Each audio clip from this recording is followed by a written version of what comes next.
Dahulu kala, break time itu, hiduplah sepasang petani miskin. Mereka tinggal di sebuah gubuk tua. Setiap hari, mereka bekerja keras di ladang.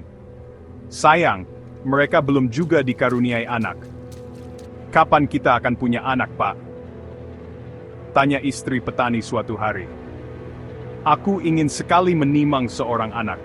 Suaminya hanya bisa menghela napas. Finding a dream, ia pun sama sedihnya. Tiba-tiba, break time muncullah seorang raksasa di hadapan mereka.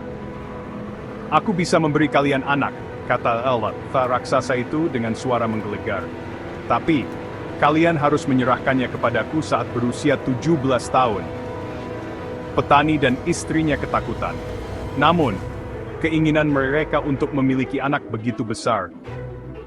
Mereka pun menyetujui perjanjian itu. Raksasa itu memberi mereka biji timun. Tanamlah ini, katanya. Petani dan istrinya menanam biji timun itu dengan penuh harap. Ajaib! Timun itu tumbuh dengan sangat cepat.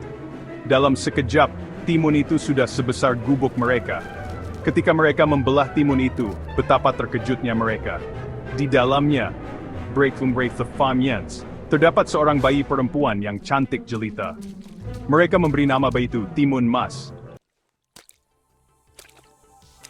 Timun Mas tumbuh menjadi gadis yang cantik dan baik hati. Ia selalu ceria dan suka membantu orang tuanya. Kebahagiaan menyelimuti keluarga kecil itu. Namun di balik kebahagiaan itu, terselip rasa cemas dalam hati kedua orang tua Timun Mas. Mereka teringat akan janji mereka kepada raksasa. Setiap tahun, bayangan akan kembalinya raksasa itu semakin menghantui mereka. Ketika Timun Mas berusia 17 tahun, ketakutan itu mencapai puncaknya. Ayah Timun Mas tidak bisa berdiam diri lagi. Ia menceritakan tentang perjanjian dengan raksasa itu kepada Timun Mas. Betapa terkejutnya Timun Mas mendengar cerita itu. Namun, ia berusaha tegar. Ia tak ingin orang tuanya bersedih. Gedebuk. Suara dentuman keras mengguncang gubuk mereka. Raksasa itu datang. Wajahnya menyeramkan, giginya runcing seperti pisau, matanya menyala-nyala seperti api. Mana anak gadis kalian? Teriaknya menggelegar. Kedua orang tua Timun Mas gemetar ketakutan. Tunggu sebentar, kata ayah Timun Mas terbata-bata. Ia segera menemui Timun Mas. Anakku, larilah, selamatkan dirimu, bisiknya. Ia memberikan sebuah bungkusan kecil kepada Timun Mas.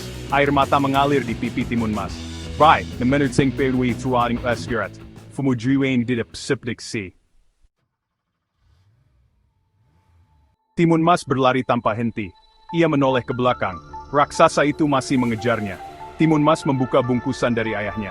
Di dalamnya terdapat 4 benda ajaib, biji mentimun, jarum, garam, dan terasi. Timun Mas segera melemparkan biji mentimun ke tanah. Shred! Seketika muncul ladang mentimun yang luas. Raksasa itu terpaksa memperlambat langkahnya. Ia sangat kelaparan. Ia pun melahap semua mentimun itu dengan rakus. Timun Mas kembali berlari. Ia melempar jarum ke tanah.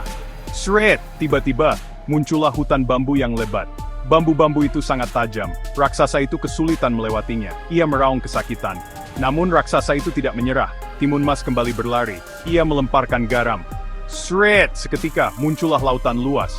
Raksasa itu hampir saja tenggelam. Ia berusaha berenang dengan susah payah. Timun Mas melempar benda terakhir. Terasi. Shred!